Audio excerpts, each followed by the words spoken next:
here today with Ben Shapiro. Ben and I met about 8 months ago. He came up to Toronto and gave a rousing talk and talk about political correctness at that point, quite a politically pointed political talk. And I got a couple of questions for you.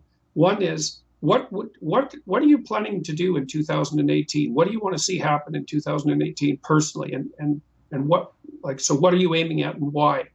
So, I mean, obviously I'm aiming at broadening the reach of the political messages that I espouse and the messages of I think personal responsibility and virtue that I try to espouse.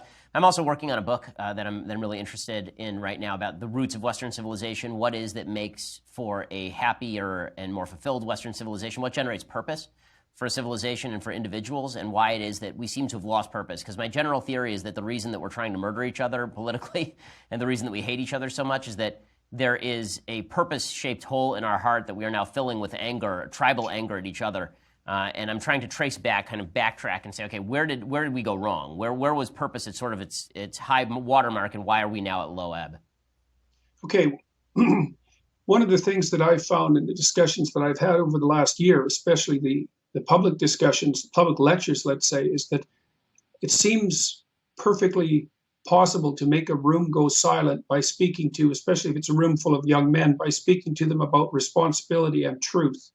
And this has really staggered me, because those are not obviously saleable messages, especially for someone who's rather cynical about the fundamental nature of human beings. I'm not saying that I am, but if you launched a business plan to the typical observers and said, well, I'm going to base a public movement on the adoption of excess responsibility and the requirement to speak the truth, and that's going to become hyper popular, the probability that people would agree that that's a possibility is pretty much zero.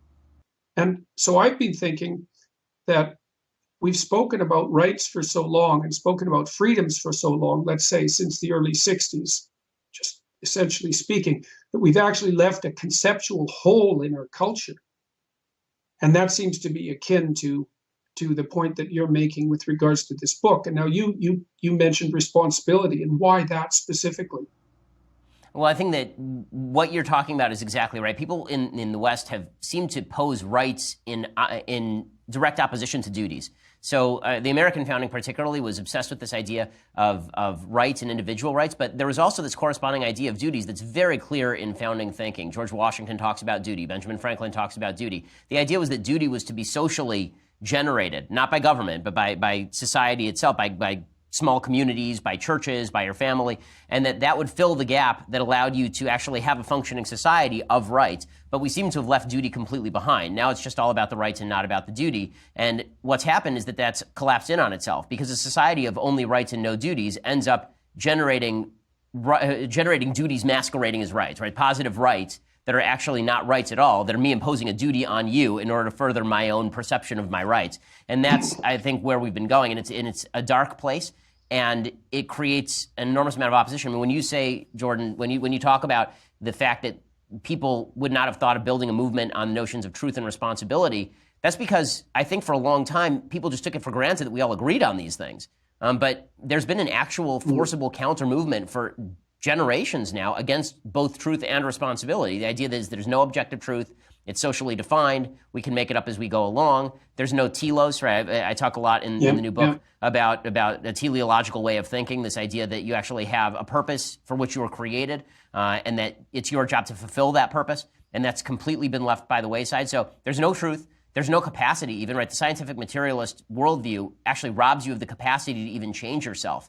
Right? The studies that I've seen suggest that if you believe in a certain form of determinism, if you believe in hard determinism, you're less likely to go out and actually change your life and make it better because you buy into your own philosophy. And I think that as a society, we've sort of bought into that we're all victims of our own biology, victims of our own race, victims of our own ethnicity or our situation, and there's no way for us to get out of that, so we may as well throw up our hands or at least give the power to the only thing that can change things, which is this massive collective that comes in and is the boot stomping on the human face forever. Well, there's also the strange misapprehension, I think, with regards to the nature of rights, because as far as I can tell, I mean, rights are a multifaceted phenomena, but I think the least metaphysical claim that you can make about rights is that if I have a right then that brings with it a parallel responsibility, not only to myself to act in a manner that is in accordance with that right, whatever that happens to be, but I also have a responsibility, if the right is universal, to act in a certain manner towards you. And so, because there is no difference between rights and responsibilities fundamentally. They're just the mirror image of one another. Now, that's to say nothing about their potential metaphysical origin, and I don't want to talk about that, but it doesn't seem to me to be logically tenable to have an infinite conversation about rights without having a parallel conversation about responsibility. So there's a logical flaw in it that leaves that gap that needs to be filled. And then the other thing that's occurred to me is that the genuine meaning in life, and I do believe that life has a genuine meaning. I think I can make that claim without even making it metaphysical, although I don't mind the metaphysical addition to it. It seems to me that almost all the things that people find meaningful in life that aren't merely impulsive pleasures, which of course create their own entanglements, have to do with the voluntary adoption of responsibility. So families like that. Okay, so all right, so then, okay, so here's the next question. What do you think it is that's driven our loss of that half of the conversation? What's happened? So I think that this has been basically a 200-year movement that first manifested itself in Europe and is finally reaching American shores about 100 years later, which seems to be the pattern. All the bad stuff from Europe hits Europe about 50 to 100 years before it hits here, and now it comes here. I think that what happened here is that the Enlightenment mentality was built on certain fundamental premises, including the use of human reason, the capacity for free will, and all of that in turn rested on assumptions about the universe, including the idea that the universe has a discoverable design that we can actually find and pursue, and that in doing so we will find happiness. The Aristotelian idea of happiness is very much bound up with the idea of you fulfilling your telos. The Judeo-Christian idea of happiness is you fulfilling God's purpose for you.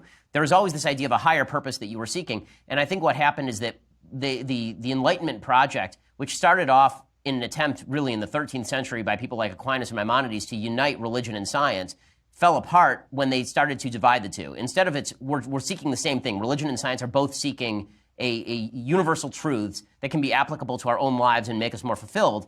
The project of science became to destroy one pole, to destroy religion. And then by doing that, science almost turned in on itself. Reason almost ate itself. So I think reason basically turned into, okay, we're going to follow to the logical endpoint all of the non-religious bases of human thought. And once you do that, it's very difficult not to fall into a sort of self-refuting trap about human thought. You're just a set of neurons that are firing.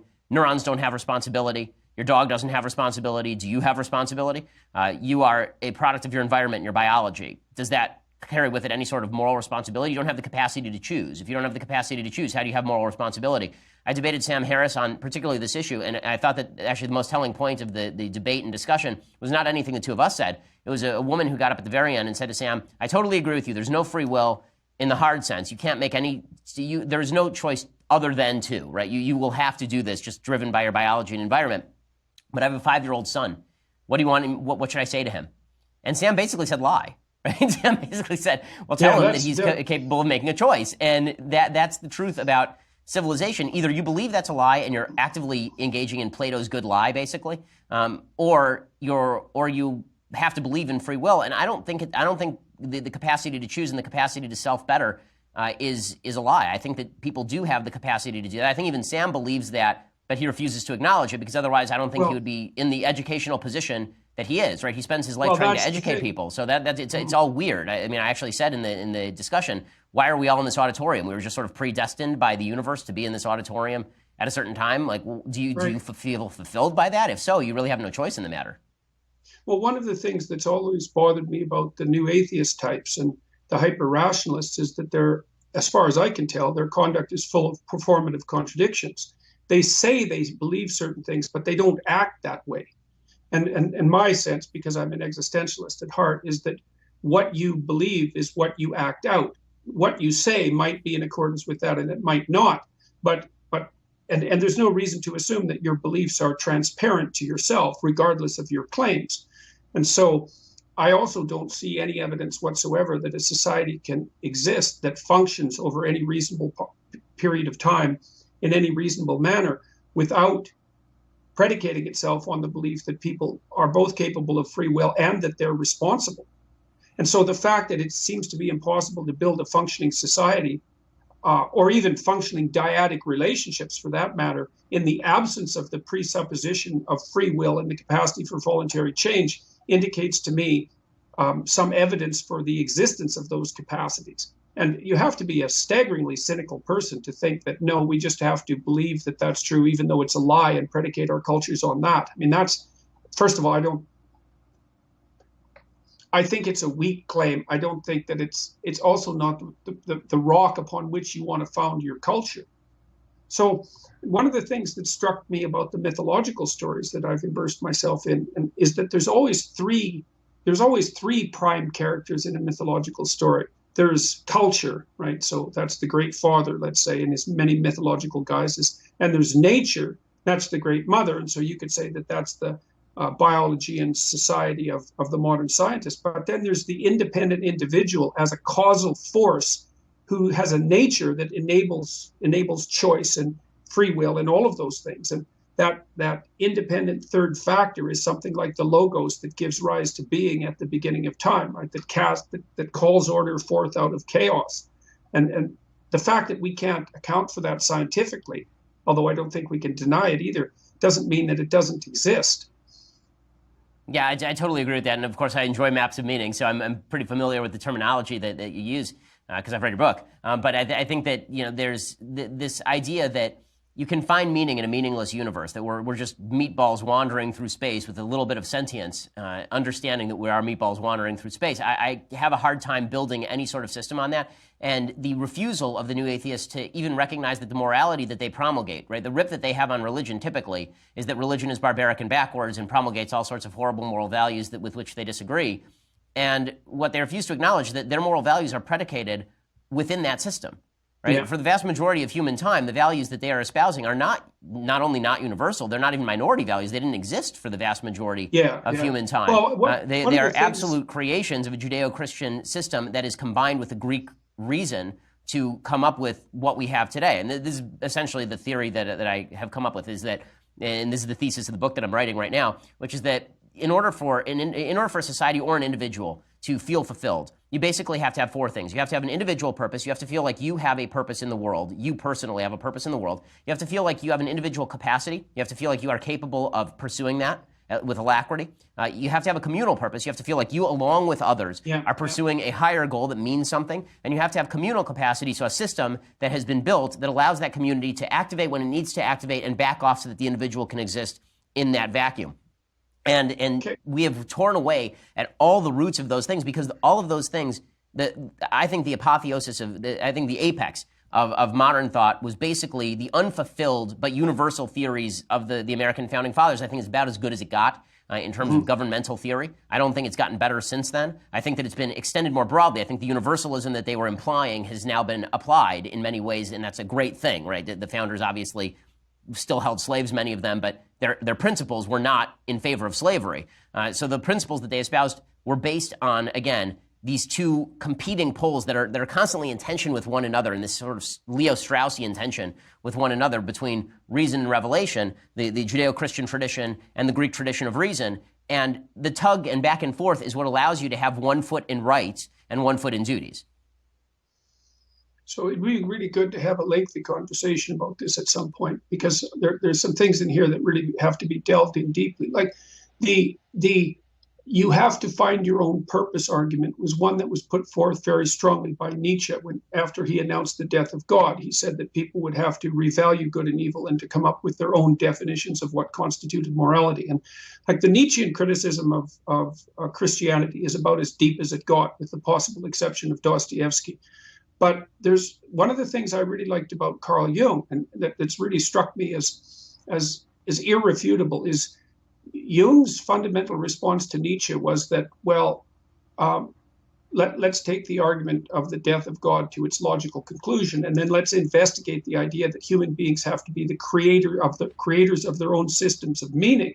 Jung's idea, and this was also the case for the other psychoanalysts, was that's just palpably false. Because it turns out that you're not the sort of creature that can create your own meaning. You're the sort of creature that has to discover the meaning that already exists encoded within you. And part of that is that you're not your own slave. And so it's a critique not only of the idea that you can will your own destiny in its entirety while completely ignoring the fact that you have a nature, but it's also a profound critique of the socialist utopian ideas that human beings can be molded in any way that they see fit. And so Jung's objection was something like, well, try to generate a meaning on your own out of nothing, and then try to force yourself to follow it and see how far you get. What you'll find is that you rebel. Your own nature rebels in every possible way against the arbitrary imposition of a certain of just any old moral framework on the manner in which you're going to conduct yourself. And so, yeah, I think this is it's such a deep critique, and I think that it's so telling, because what we've come up with is the substitute for what you're talking about, which is this acknowledgement that there is a universal purpose that we ought to be aspiring to discover, that it's actually out there. There's a purpose out there, and it's our job to uncover it as opposed to self-creating it.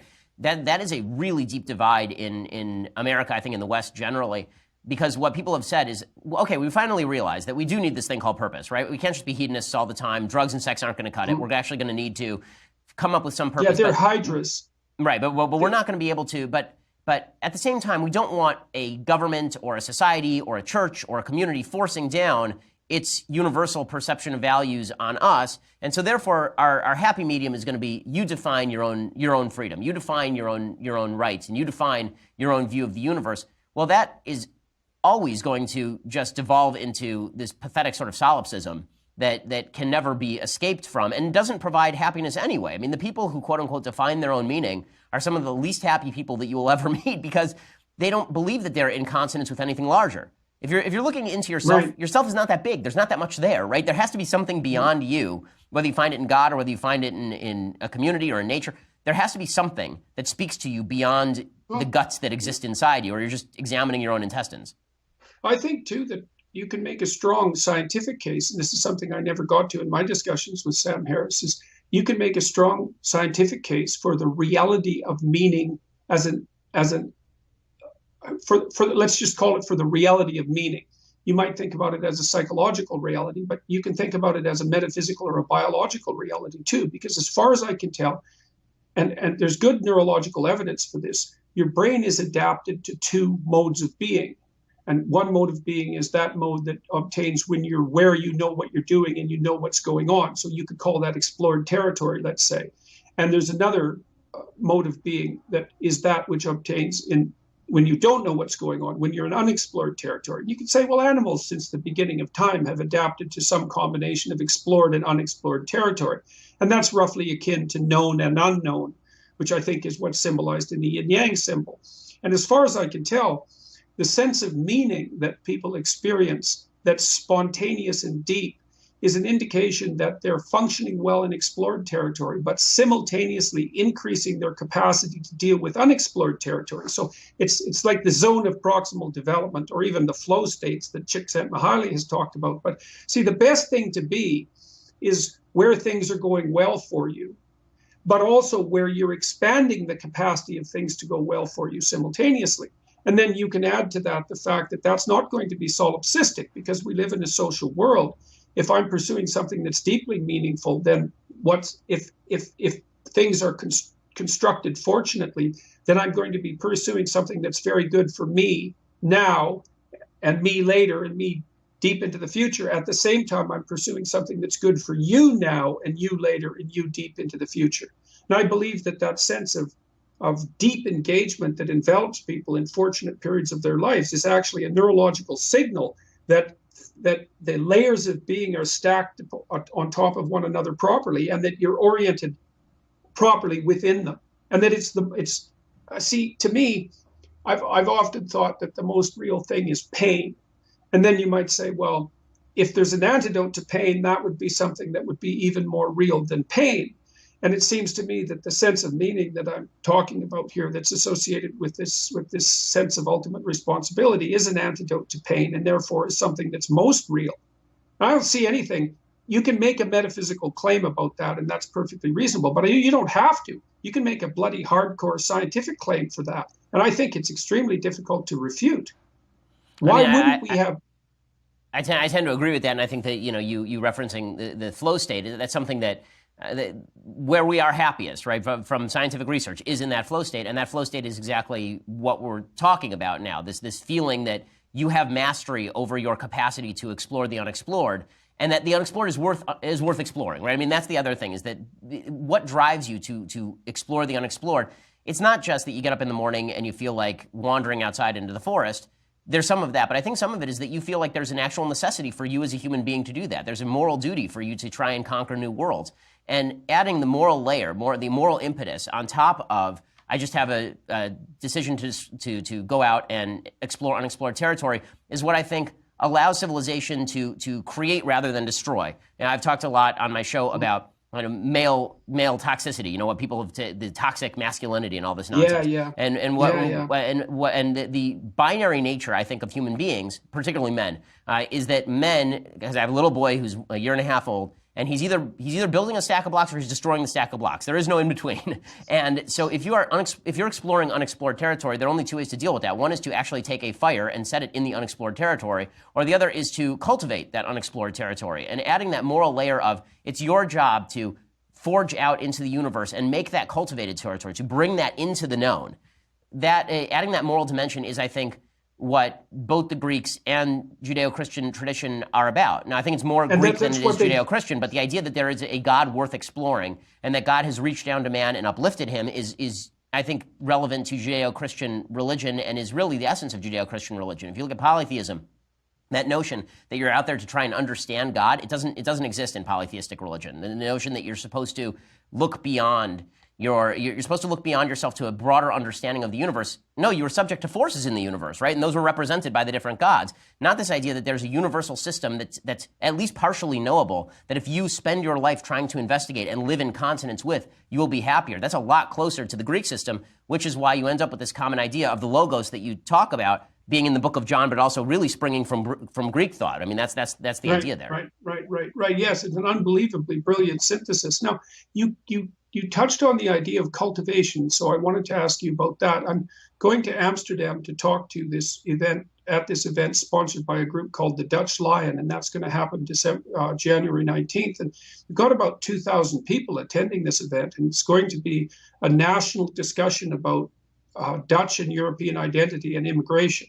And so, in principle, it could be a big deal. And one of the things I've been meditating on is what it is that Western civilization got right. And so the first thing I think is that we got the idea of the logos right. That's a big deal, the sovereignty of the individual and the sovereignty and the necessity for respect of the capacity of the exploring individual to conquer new territory and make it habitable. We got that right. And so, and I mean fundamentally right. But then that seems also to me to tie interestingly into the idea of property rights, because the fundamental Marxist claim, there's a number of them, but one of the most fundamental claims is that property is in some sense theft. And so that might even mean the property that you accrued as a consequence of being successful. And I think it might be worth giving the devil his due and say, well, are there conditions under which my occupation of a space to the exclusion of you isn't merely theft? And the idea of cultivation, I think, is exactly the right answer to that, is that the point is for each of us to allow the other to occupy a particular place and time in the hopes that we'll each take care of it for our own benefit and for the benefit of others. And then what happens is that everyone wins. Yeah, and this is a very obviously Lockean idea, right? This is Locke's idea of what makes property worthwhile and property rights worthwhile, is you mixed your labor with the land and you cultivated it, which is why Locke specifically talks about the notion of adverse possession, right? If I own a piece of property and I just decide to leave it trashed somewhere, and then someone comes in and cultivates the property, even though I own the property, I should have a good legal case to actually make against that owner because I'm not cultivating the property. The idea being that cultivation and use of the land is actually your individual duty. It's your individual duty, right. And it's also your communal duty. So I think that the moral legitimacy of property rights is, in Locke's thought particularly, is very much tied to cultivation and your personal stake in what you've done with the property that you own. Again, it's exactly your point that there's a mix of rights and duties. Property rights are linked to duties. It's not just property that you own. Okay, so maybe we can close with this. the idea of a garden is very interesting to me. And of course, the natural environment of the human being is the garden, according to Genesis, right? It's the Garden of Eden. And I've thought for a long time, well, why is it a garden? And the answer to that is that a garden is the optimal juxtaposition of nature and culture, right? So a garden is nature blooming of its own accord, but tended very carefully. And so then the rule would be something like, you're allowed to own something. You have the right to own something. You have the privilege to own something if what you're doing is transforming it into a bountiful garden. Yeah, I think that's exactly right. I think that's true. Okay. And I think that's true in every area of a successful life. It's true with how you raise your children. Yeah. You lose the right to raise your children properly if you're raising your children improperly. I think it's true of marriage. Marriages break down when you don't cultivate.